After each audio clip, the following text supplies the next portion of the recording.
The journey of life is often filled with difficulties. At times, they can appear to be overwhelming. All too easily, we can find ourselves experiencing a sense of abandonment. We feel alone, even though we may have family and friends. Fear and worry can so easily begin to creep into our minds and our hearts for any number of reasons. And we begin to doubt the presence of God. We begin to feel that His love is not with us. We find ourselves feeling a bit like a child, lost in the dark. We know that our journey of life is, in fact, a journey of faith. We know this because we have accepted our baptismal calling. We believe in God. We believe in Jesus Christ, who says to us, "I am with you always, even to the end of time." We believe in Jesus, who says to us, "Peace I leave with you, my peace I give to you." Jesus, who says to us, "Remain in my love, abide in me, find your rest in me." We can say to God, "Yes, I believe, but I'm still feeling alone. And the fear continues to come to me at night. And I worry.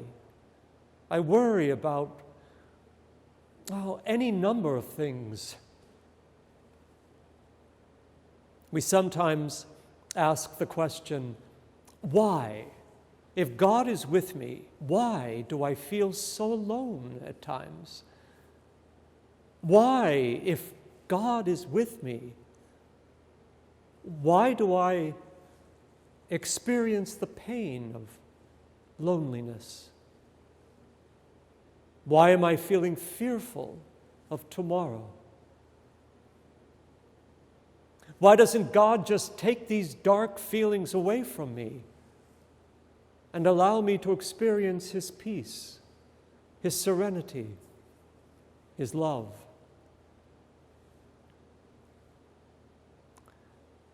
Did you ever consider that God was asking something of you and of me as we are experiencing the struggles and the challenges of this life? Listen to this reading from the Gospel of Mark. It's in chapter 4. On that day, when evening had come, He said to them, "Let us go across to the other side." And leaving the crowd, they took Him with them in the boat, just as He was, and other boats were with Him. And a great windstorm arose, and the waves were breaking into the boat, so that the boat was already filling with water.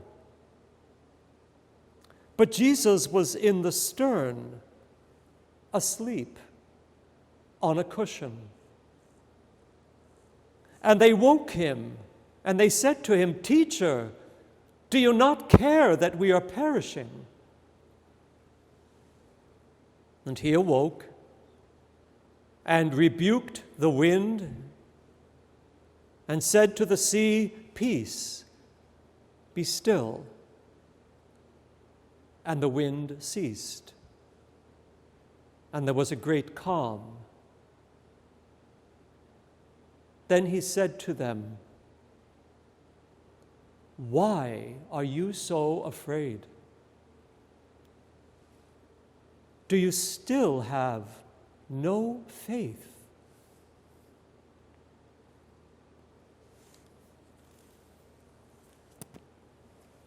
What Jesus is asking of all of us is uncompromising faith. He's asking of us all a faith that is certain, unshakable, no matter what storms may occur in this life. You know, the most striking thing about this particular gospel passage, for me, is the understanding that Jesus is present in the boat with the apostles. And still, there is a storm that seems life-threatening. In other words, when the storms of this life rage about us, the question should never be, where is God in all of this? Rather, in faith, we must proclaim, I know that you are with me. Lord, no matter how terrible the night may be, no matter how high the waves of this life crash around me, no matter how perilous the situation may become, yet I do not fear, because I know that you are with me. We sometimes do think that Jesus is asleep on a cushion, that he's not listening, that God is somehow unconcerned with the realities and the pain of my life.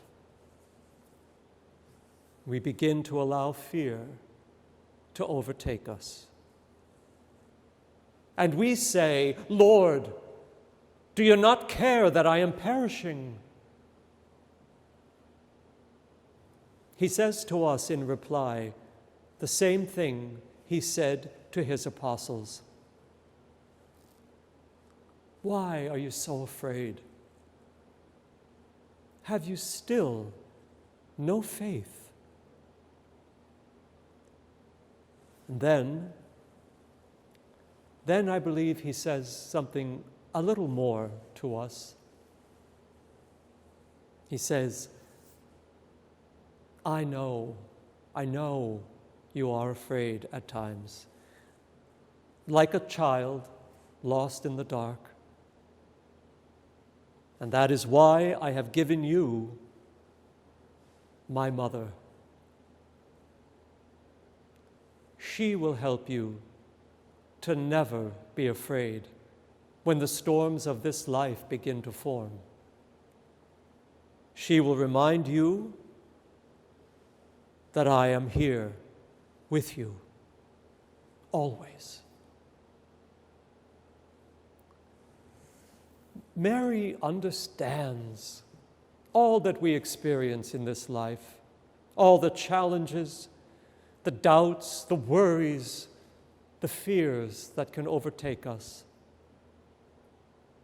She too experienced so many difficulties, such overwhelming sorrow.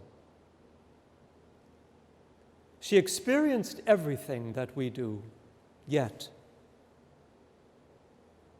she never allowed her faith to falter. She never let go of the belief that God was with her, no matter how dark the night may be.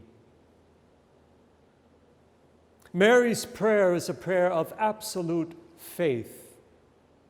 I know that you are with me, and because you are with me, all will be made right. It is this unfaltering faith in God that Mary so desires to bring to you and to me. She does not want her children to be afraid. She takes our hand and she teaches us how to pray in faith. She teaches us to say to God, "You alone are my light, my strength, my courage. It is you alone, Lord, who give me understanding and wisdom, and above all, the gift of your abiding peace. Peace that the world cannot understand, and peace that the world cannot take away." Mary's gift to us is a share in her profound faith.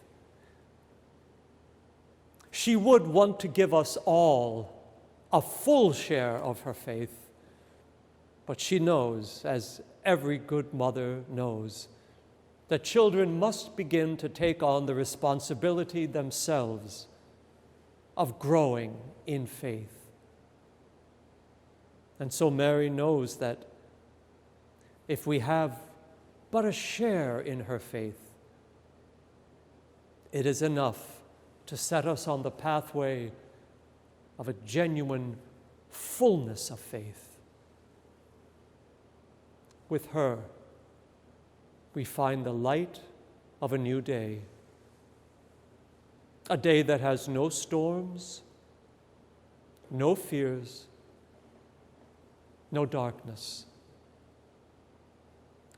Only the beauty, the peace, and the serenity of life lived in Christ Jesus, her beloved Son.